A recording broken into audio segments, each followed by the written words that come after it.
He was a very good boxer, but this is a giant Olympic gold medalist heavyweight. I mean, Anthony Joshua is Here's the thing that nightmares are made of. And he's got that one-punch nuclear power.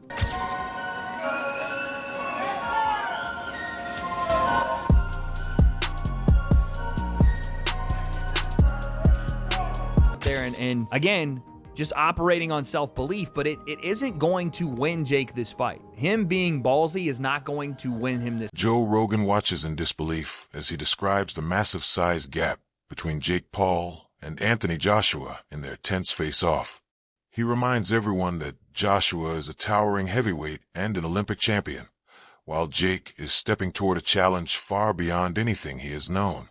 Rogan points out that Jake's toughest trial was Anderson Silva, already 47 when they clashed, making this new showdown feel like an entirely different world for him now. Anderson Silva, that was the toughest guy so far you fought? You lost to Tommy Fury, who's a very good boxer, but this is a giant Olympic gold medalist heavyweight. I mean, Anthony Joshua is Here's the thing that nightmares are made of. And he's got that one-punch nuclear power. One punch. The host from the Wade Concept speaks with calm but cutting honesty as he breaks down Jake Paul and the confidence he's carrying into this matchup, reminding viewers that belief is vital, but it can quietly slip into denial when pushed too far. In his eyes, Jake is drifting dangerously close to that edge, because no fighter can lean on illusion when stepping into a ring with someone like Anthony Joshua. Joshua isn't a test of attitude, he's a test of skill, power, and undeniable physical truth. Wade explains that Jake has to act from reality, not hype, because the tricks that worked on aging veterans or inexperienced opponents will not survive here. Joshua hits with real heavyweight force and reads movement with frightening speed. To Wade, this matchup is a brutal reality check, pulling Jake out of a safe world of promotion and dropping him into the cold arena of true heavyweights. If Jake embraces honesty in his preparation, he might last longer, but if he clings to delusion, he'll walk straight into danger with no shield. Wade insists Jake must face the truth before he ever faces Joshua. Has he seen that makes him believe that? Not only of what's happened to AJ, sure, he's been knocked out by Daniel Dubois, another 240-pound champion of the world, but what has he seen in himself that makes him think he's going to knock out AJ when he hasn't knocked out anyone since Mike Perry? And Mike Perry, as we know, is not a high-level boxer. He hasn't knocked out a high-level boxer. He could hurt Julio Cesar Chavez, but Chavez knew to cover up and not engage. Maybe he thinks AJ will engage with him, and AJ does do some bad things in the pocket. Again, we'll save it for another video, but the only thing I can think of, and I said it at the beginning of this video, is Jake is absolutely delusional, and he's convinced himself of what's going to happen based on very outlying data, right? The Daniel Dubois knockout, how he struggled with Usyk. Hey, who are you fighting, when, and why? I'm fighting Anthony Joshua because I'm fucking him. What? I'm fighting Anthony Joshua because I'm him. Holy shit, just let me take a second. Is this motherfucker out of Dude, it's light work. Light work. Well, at least my good old friend Tyson Fury believes that I can win. If Jake Paul fights Anthony Joshua, I'm putting £1 million on Jake Paul. I want some free money. Smart man, Tyson.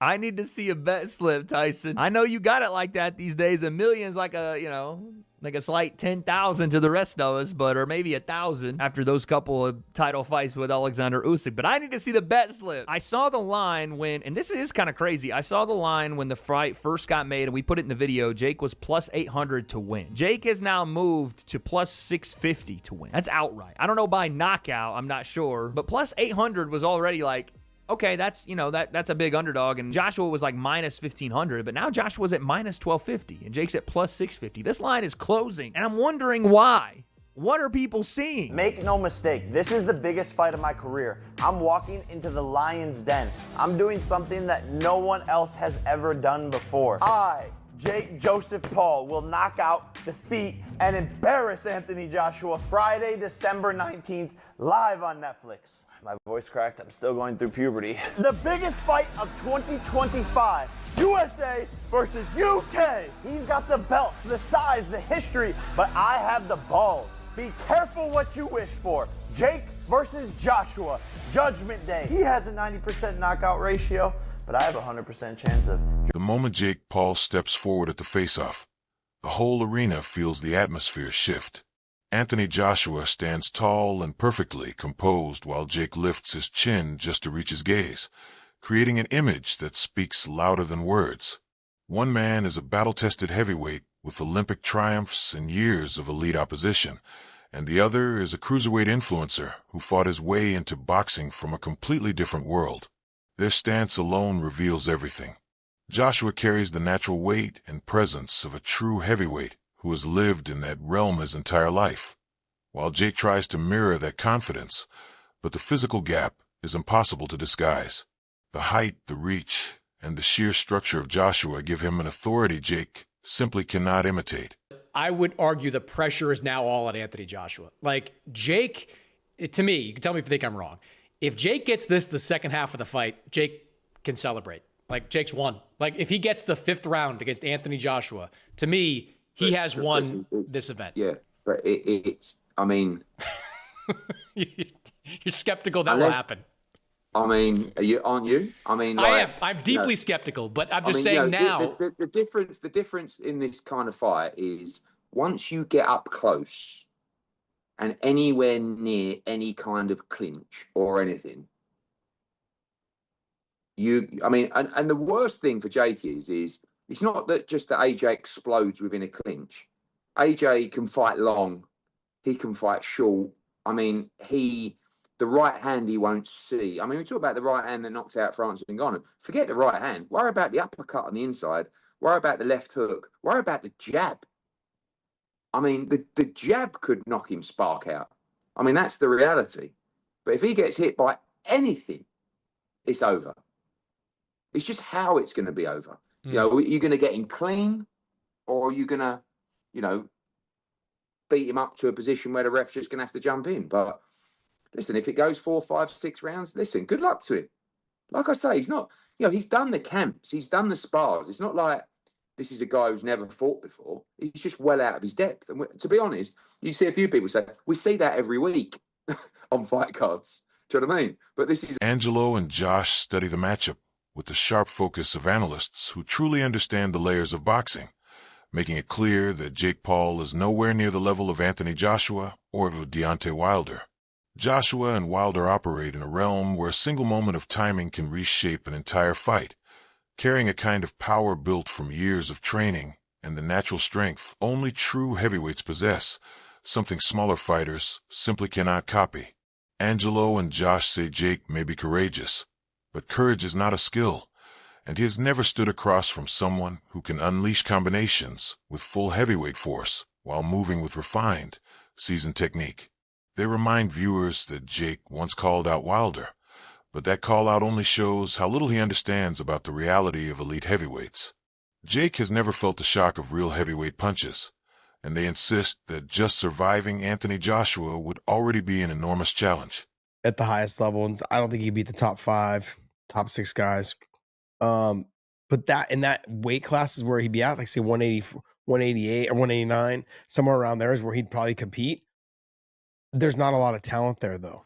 So he might be pretty good in those weight classes. Him competing in the heavyweight division against like Deontay Wilder or Anthony Joshua or anybody else, no. He gets annihilated. I'm very surprised he signed this fight. I was shocked he signed this fight. I texted my buddy Bo because Bo follows boxing really well, and I texted him. I was like, "Dude, we might see a death."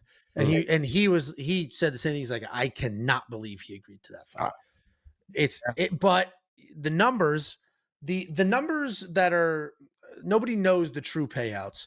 They're saying it's around $200 million that they're splitting evenly. So they're getting about $100 million each. He said that it was $267 million.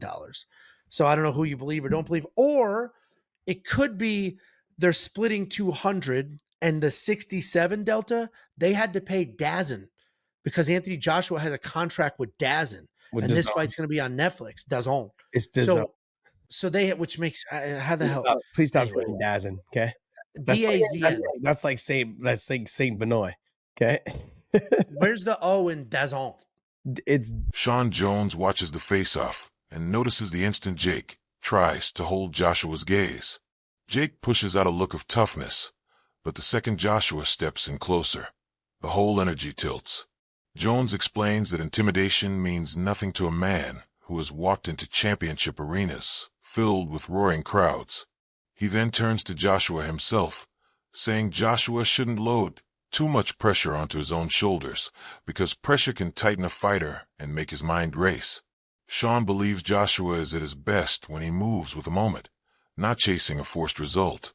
He says Joshua should let the fight unfold naturally, because trying to force something only invites mistakes. Shines, and that's the movement, that long reach, the height, just the skill gap is insane. Tyson Fury would dance circles around Jake. He could beat Jake with one hand. Right, Joshua talks about how he's only focused on this fight. He's not overlooking Jake. There's nothing else booked for him. And he talks about some of the potential dangers of fighting Jake Paul. Who are those opponents lined up for you in 2026? My focus is on Jake Paul. Okay, all right, fair enough. Is that true though? Do you have those two fights lined up already? They're not signed, they're not sealed, but they're opportunities, really. They're just opportunities in the game. But my main focus as signed and sealed is Jake Paul, so that's all I've got in front of me. Do you agree with the assessment that if this fight goes longer than the Ngannou fight, it's kind of a... No, Jake's a completely different fighter to Ngannou. Ngannou and Jake are completely different animals, so I can't compare the two together. Ngannou never boxed before either, Jake's boxed before. They're just different. Ngannou's a lot more slower, but a lot bigger and more powerful. Jake's quicker. Jake boxes in a completely different style. Ngannou's more upright. He can does switches southpaw and orthodox. Jake doesn't really do that. They're completely different fighters, if I'm honest with you. So I'm not trying to compare. At the end of the day, it's just what happens at the end of the night. I'm not in there to try and knock Jake out in 10 seconds or 8 rounds. I'm going to go in there and do a job. I want to really hurt him in the ring. I think that's an important perspective that Joshua should keep going into this fight, is to not try and look for the knockout within a particular round. Do your thing. Forget about what Jake's doing. You're far more experienced. You're far more skilled. Don't put too much unnecessary pressure on yourself, because that's when sometimes you can throw a spanner in the works of your own game plan, because you've committed to this set prediction. And that's a sign of maturity there from Joshua. He's fighting Jake Paul. He could come in here and say, Jake's crap. I'm going to knock his head off. First round knockout. But he's not saying any of that. So they go back and forth for a little bit. Joshua just talks about how he's really focused. Then Ariel announces this fight is also taking place on the same card. Anderson Silva versus Tyron Woodley. Very interesting. I don't mind that matchup. I actually think within the realm of boxing and talking about retired MMA fighters, this is a pretty decent, even matchup. Anderson Silva, one of the best to ever do it in MMA. One of my favourite fighters. But he's getting a little bit old now against Tyron. Darren Barker studies the face-off closely and points out the way Jake keeps slipping away from direct eye contact. Barker explains that fighters usually lock eyes to show confidence and readiness, but Jake's quick glances away reveal the psychological weight of standing before a true heavyweight. Joshua remains calm and unshaken while Jake shifts his stance, looking like a man fully aware of the danger looming in front of him. They believe Jake knows this matchup is far beyond anything he's faced before, and they discuss how eye contact shapes pre-fight dynamics, often exposing who truly commands the space. Do you know what? This is a smash and grab. You can't blame me for taking this, but I'm sorry, Jake. You're going to get badly beaten up here. You're going to get badly. He did say words to that effect in interviews afterwards. Yeah, oh, did he? Yeah, he did, yeah. But it is because that's the case. That's the case. There's a moment, though, it made me laugh. There's a moment where they do the face-off one-on-one like that, and then they turn to the side. Jake keeps on looking at his eyes, and then Joshua just goes like that, and Jake goes like that. Does he? Yeah, which I'd have done as well, by the way. But yeah, like that look told me that he knows he's so far in above his head. And what was the other thing he said? He's willing to die in there, Jake Paul. Yeah, well, he fucking will. He will. He's a knobhead. He's about it. There's no jokes aside. He genuinely. Chael Sonnen steps in with his usual blunt tone and asks whether Jake is being courageous or simply reckless. He respects the fact that Jake is taking on such a massive challenge, but he also questions the reasoning behind it. Sonnen reminds everyone that bravery without real preparation quickly turns into danger, suggesting Jake might be chasing glory more than facing the reality of the sport. Joshua is not a name you choose on impulse. Sonnen believes heavyweights deliver consequences with every punch, and those consequences can follow a fighter long after the night is over. He doesn't label Jake as foolish, but he warns that the line between courage and ignorance is razor thin.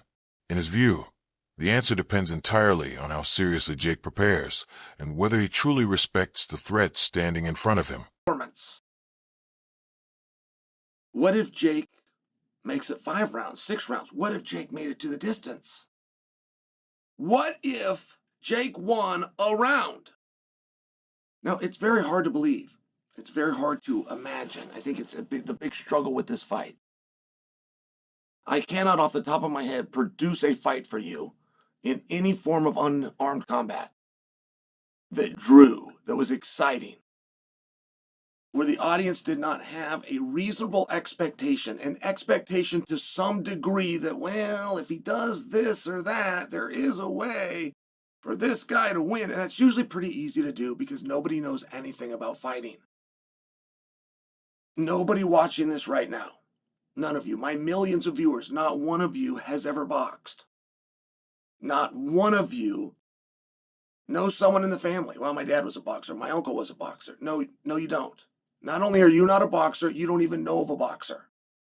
Now, I only share that because when I come out and say nobody knows what they're talking about when they're talking about boxing, like, it's not meant to be an insult. You don't know anything about boxing. It was never taught to you. None of you in recess boxed. None of your junior highs, your high schools, your colleges, your community colleges offered boxing. Your hometown didn't have a boxing gym. Now really think about that. Because as much as you love the sport and as much as you think that you understand it, not only do you not understand it, you can't even have a conversation with other people who do because they don't understand it. So what is a win? I think that time counts. I think that time is a very big deal.